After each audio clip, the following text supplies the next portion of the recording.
नमस्कार मित्रों, आपकी अपनी कोचिंग सुमन हिंदी क्लास से मैं सुमन आपका हार्दिक अभिनंदन करती हूँ। तो मित्रों, आज मैं LT grade, TGT, PGT, GIC प्रवक्ता इस प्रकार की प्रतियोगी परीक्षाओं के लिए भक्तिकाल, जिसका दूसरा नाम है पूर्व मध्यकाल, हिंदी साहित्य इतिहास का दूसरा कालखंड लेकर आपके समक्ष उपस्थित हूँ, जिसके बारे में आज हम कुछ महत्वपूर्ण जानकारी करेंगे। मतलब जो कुछ आपकी इसमें परीक्षा के लिए बहुत महत्वपूर्ण है, उसकी बहुत ही संक्षेप में थ्योरी लेकर आपके समक्ष उपस्थित हूँ। तो ये भक्तिकाल पूर्व मध्यकाल का पहला वीडियो है। भक्तिकाल, जिसका दूसरा नाम है पूर्व मध्यकाल, और इसका समय जो आचार्य रामचंद्र शुक्ल जी ने माना है और सर्वमान्य मत भी यही है, 1375 बीसी से 1700 बीसी। ईस्वी में क्या है, 1318 से 1643 ईस्वी, ये इसका समय है।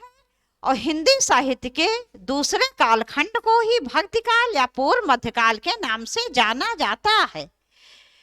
भक्ति शब्द की व्युत्पत्ति भज धातु से हुई है। किससे हुई? भज धातु से हुई है। भक्ति शब्द का सर्वप्रथम उल्लेख श्वेता उपनिषद में मिलता है। कहाँ मिलता है?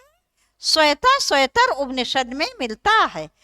आचार्य शुक्ल ने भक्तिकाल का समय संवत 1375 से 1700, 1318 से 1643 ईस्वी निर्धारित किया है। जैसे मित्रों आपको पता होगा कि बीसी संवत में से जब हम 57 घटा देते हैं तब वो ईस्वी में आ जाता है। हिंदी साहित्य इतिहास का द्वितीय चरण भक्तिकाल कहलाता है। द्वितीय चरण, इससे पहले कौन सा चरण था? आदिकाल या वीर गाथा काल, जिसका समय था 1050 से 1375 बीसी, जिसमें क्या था, देश छोटे छोटे राज्यों में बटा हुआ था और प्रत्येक राज्य का जो राजा था वो अपने भूभाग की सीमा को बढ़ाने के लिए युद्ध किया करता था। दो काम थे कि और राजाओं के पास, या तो अपने भूभाग की सीमा बढ़ाना या किसी सुंदर नारी के लिए युद्ध करना। तो मुख्य रूप से वीर रस और उसके बाद श्रृंगार रस का वर्णन है। उसके बाद फिर हिंदी साहित्य इतिहास का दूसरा कालखंड भक्तिकाल का प्रारंभ हुआ, जिसमें कि उस समय यहाँ मुसलमानों का शासन हो चुका था। इस्लाम पूरी तरह से अपने पैर पसार चुका था। इसीलिए हिंदू राजाओं और हिंदू जनता के समक्ष जो है ईश्वर की भक्ति के अतिरिक्त दूसरा कोई और सहारा नहीं था। क्योंकि ऐसा रामचंद्र शुक्ल जी ने कहा, लेकिन मुझे भी ये सही प्रतीत होता है। वैसे तो भक्ति भावना लोग मतलब करते ही रहते हैं, लेकिन फिर भी जब व्यक्ति हर तरफ से हताश हो जाता है, निराश हो जाता है, परेशान हो जाता है, तब उसको ईश्वर की शरण के अतिरिक्त कुछ भी दूसरा समझ में नहीं आता है। जैसे हमें लोग कभी कभी वैसे ईश्वर को, तो मैं तो देखो हमेशा ईश्वर का मतलब जितना मुझे समय मिलता है मैं ईश्वर का ध्यान अवश्य करती हूँ। और सबसे बड़ी चीज तो है कर्म। यदि आप अच्छे कर्म करते हैं तो बहुत ज्यादा भक्ति की भी आवश्यकता नहीं रहती। फिर हाँ, ये टॉपिक नहीं है यहाँ पर। टॉपिक क्या है? भक्तिकाल। भक्तिकाल की क्या क्या विशेषताएं हैं और भक्तिकाल कैसे हिंदी साहित्य इतिहास के सभी कालों में उत्पन्न मतलब उत्तम माना गया है, तो इसका सबका कारण क्या है? तो हिंदी साहित्य इतिहास का द्वितीय चरण भक्तिकाल कहलाता है। आचार्य रामचंद्र शुक्ल ने भक्तिकाल को पूर्व मध्यकाल कहा है। भक्तिकाल का दूसरा नाम क्या दिया इन्होंने? पूर्व मध्यकाल। वैसे मित्रों, जैसा आपको पता होगा रामचंद्र शुक्ल जी ने दोहरा नामकरण किया है। जॉर्ज अब्राहम ग्रियर्सन ने भक्तिकाल को हिंदी साहित्य का स्वर्ण काल कहा है। ध्यान देना मित्रों, बहुत महत्वपूर्ण ये लाइन है। ये प्रश्न बहुत बार आपकी परीक्षाओं में पूछा गया है। जॉर्ज अब्राहम ग्रियर्सन ने भक्तिकाल को हिंदी साहित्य का स्वर्ण काल कहा है। स्वर्ण काल किसने कहा है भक्तिकाल को हिंदी साहित्य का? जॉर्ज अब्राहम ग्रियर्सन ने। श्याम सुंदर दास ने भक्तिकाल को हिंदी साहित्य का स्वर्ण युग कहा है। ये दोनों ही लाइनें बहुत महत्वपूर्ण है आपकी परीक्षा की दृष्टि से। हिंदी साहित्य का स्वर्ण काल किसने कहा? भक्तिकाल को जॉर्ज अब्राहम ग्रियर्सन ने, और हिंदी साहित्य का स्वर्ण युग कहा भक्तिकाल को श्याम सुंदर दास ने।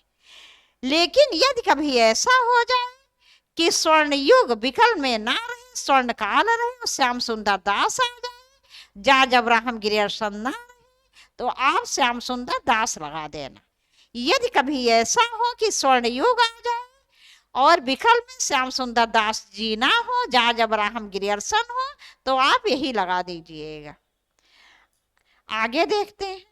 ये मित्रों बिल्कुल सच है, इसको स्वर्णकाल या स्वर्ण युग कहना पूरी तरह से उचित है, क्योंकि महापुरुषों की दिव्य वाणियां देश के कोने कोने में ऐसी फैली कि वैसा मुझे नहीं लगता कि कभी आज भी देख लो। जैसे कि माना जाता है कबीर दास जी जो भक्ति काल के निर्गुण काव्यधारा के ज्ञान आश्रय शाखा के कवि हैं, वो पढ़े लिखे नहीं थे। जैसा कि उन्होंने स्वयं लिखा है, मस कागज छुयो नहीं कलम गही नहीं हाथ।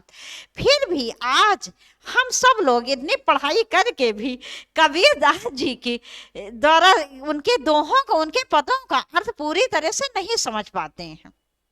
मतलब समझते समझने का प्रयास करते हैं, लेकिन पूरी तरह से नहीं समझ पाते हैं। कितने लोग कबीरदास जी पे पीएचडी कर रहे हैं, जबकि वो निरक्षर थे।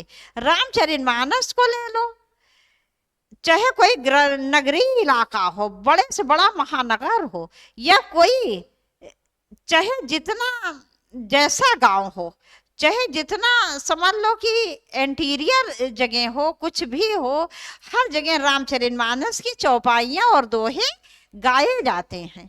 रामचरितमानस का उस समय जितना महत्व था उतना ही मुझे लगता है आज भी है।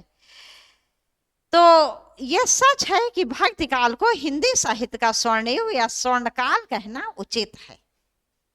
आगे देखते हैं। भक्ति आंदोलन के उदय के संबंध में कुछ विद्वानों का अभिमत। भक्तिकाल आंदोलन का उदय के संबंध में विद्वानों के अपने अपने मत हैं। कुछ विद्वान इसे इस्लामी प्रभाव का कारण मानते हैं, कुछ विद्वान स्वतः प्रभाव मानते हैं, और कुछ विद्वान ईसाइयों की देन भी मानते हैं। तो देखते हैं मित्रों किसने क्या माना है।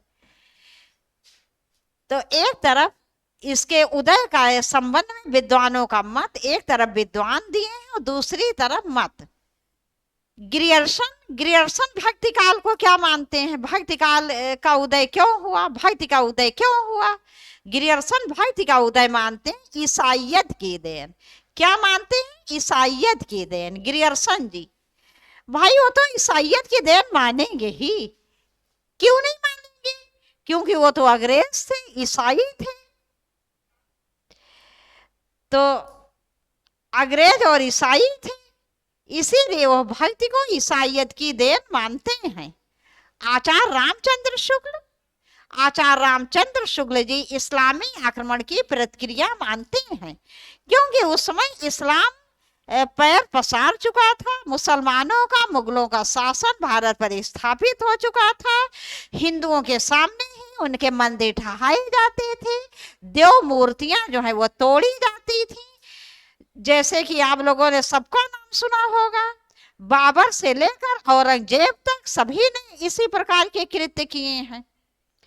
कुछ मुगल शासकों को छोड़कर, जैसे अकबर वगैरह को थोड़ा छोड़ दो। फिर उसके बाद क्या है, हजारी प्रसाद द्विवेदी, इन्होंने भक्ति को भारतीय चिंतन धारा का स्वाभाविक विकास माना है। आचार्य हजारी प्रसाद द्विवेदी जी का मत है कि जो है ये भक्ति भारतीय चिंतन धारा का स्वाभाविक विकास है। स्वतः लोगों के हृदय में जो है ये भक्ति भावना पनपी थी और इसका कोई भी दूसरा कारण नहीं था। जबकि रामचंद्र शुक्ल जी तो यही मानते हैं इस्लामी आक्रमण की प्रतिक्रिया। गजानन माधव मुक्तिबोध जी ये क्या मानते हैं भक्ति भावना को? ऐतिहासिक सामाजिक शक्तियों के रूप में जनता के दुख व कष्टों से हुआ। ये क्या मानते हैं? ऐतिहासिक और सामाजिक उस समय परिस्थितियां ऐसी थी जिसके कारण जनता के दुख व कष्ट से भक्ति का उदय हुआ। रामविलास शर्मा जी क्या मानते हैं? भक्ति आंदोलन एक जातीय और जनवादी आंदोलन था। रामविलास शर्मा जी इसको एक जातीय और जनवादी आंदोलन मानते हैं।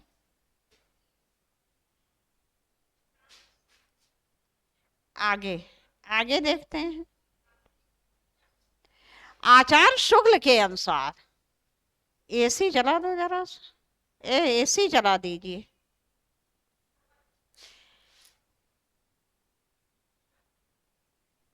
वो मित्रों बहुत गर्मी लग रही थी ना, एसी अभी ठंडक लग रही, मैंने बंद करवा दिया था। वही एक लोग अभी यहाँ थे, मैं कह रही थी एसी चला दो, यहाँ सो गए हैं वो। तो आचार्य शुक्ल के अनुसार देश में मुसलमानों का राज, ये मित्रों आचार्य शुक्ल ने कि ये बहुत ही महत्वपूर्ण परिभाषा है। आचार्य शुक्ल के अनुसार ये भक्ति भावना किस प्रकार से यहाँ पनपी और इसका कारण क्या था, ये बहुत ही महत्वपूर्ण परिभाषा है। आचार्य शुक्ल के अनुसार देश में मुसलमानों का राज प्रतिष्ठित हो जाने पर हिंदू जनता के हृदय में गौरव, गर्व के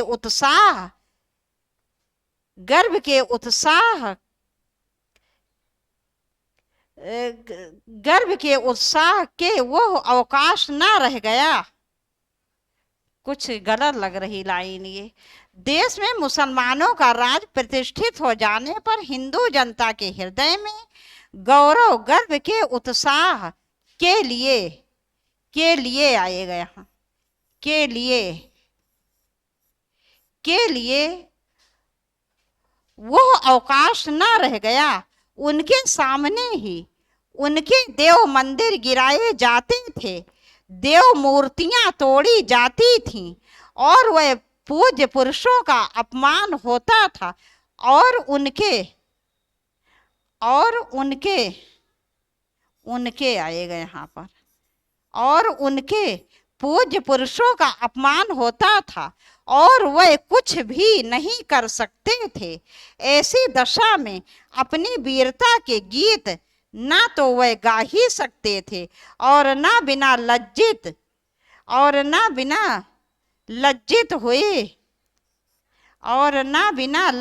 हुए सुन ही सकते थे, और ना बिना लज्जित हुए सुन ही सकते थे।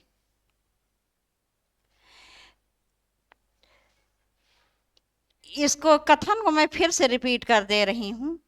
देश में मुसलमानों का राज प्रतिष्ठित हो जाने पर हिंदू जनता के हृदय में गौरव, गर्व के उत्साह के लिए वो अवकाश ना रह गया। उनके सामने ही उनके देव मंदिर गिराए जाते थे, देव मूर्तियां तोड़ी जाती थी और उनके पूज्य पुरुषों का अपमान होता था और वे कुछ भी नहीं कर सकते थे।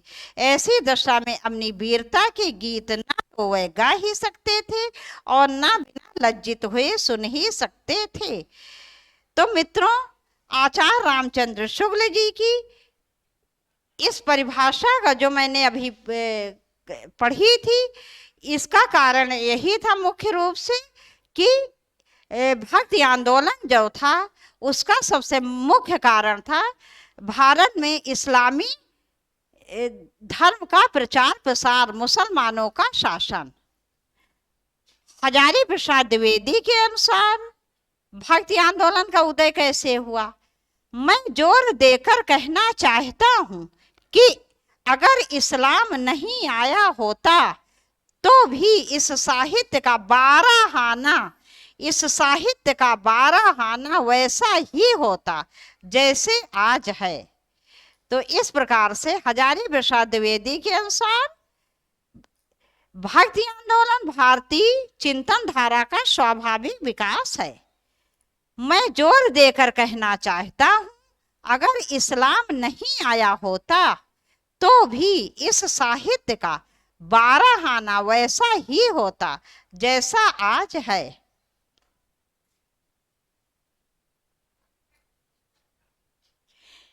फिर गिरियर्सन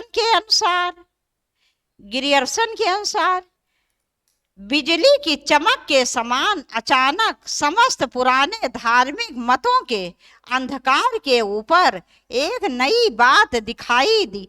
ये मित्रों सारे कथन बहुत महत्वपूर्ण है, सारे कथन आप लोग याद कर लेना। तो गिरियर्सन जी के अनुसार बिजली की चमक के समान अचानक समस्त पुराने धार्मिक मतों के अंधकार के ऊपर एक नई बात दिखाई दी।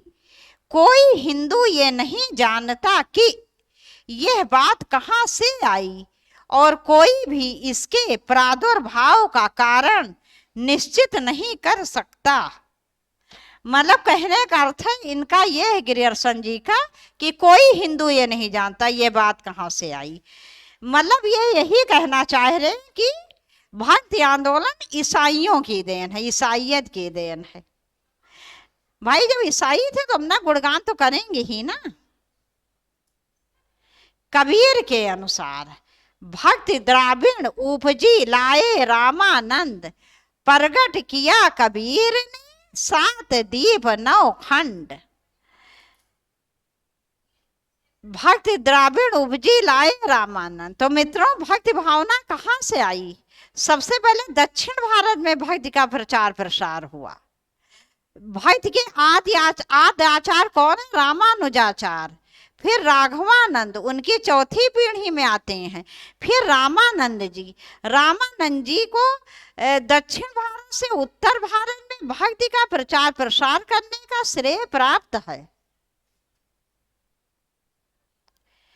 आचार्य शुक्ल के अनुसार देखो, आचार्य रामचंद्र शुक्ल जी ने भी यही माना है कि भक्ति भावना पहले दक्षिण भारत में इसका प्रचार प्रसार हुआ, फिर दक्षिण भारत से ये उत्तर भारत में आई। भक्ति का जो स्रोत दक्षिण की ओर से धीरे धीरे उत्तर भारत की ओर पहले से ही आ रहा था, राजनीतिक परिवर्तन के कारण शून्य पड़ते हुए जनता के हृदय क्षेत्र में फैलने के लिए पूरा स्थान मिला। मैं ये कथन फिर से रिपीट कर दे रही हूँ। भक्ति के आचार्य शुक्ल के अनुसार भक्ति का जो स्रोत दक्षिण की ओर से धीरे धीरे उत्तर भारत की ओर पहले से ही आ रहा था, राजनीतिक परिवर्तन के कारण शून्य पड़ते हुए जनता के हृदय क्षेत्र में फैलने के लिए उसे पूरा स्थान मिला। आगे देखते हैं। वैष्णव भक्ति के आद्य आचार्य रामानुजाचार्य जी थे। रामानुजाचार्य थे भक्ति के आद्य आचार्य। किसके? वैष्णव भक्ति के, जिनका समय था 1017 से 1127 ईस्वी। उत्तर भारत में राम भक्ति का सर्वप्रथम प्रचार प्रसार रामानंद ने किया।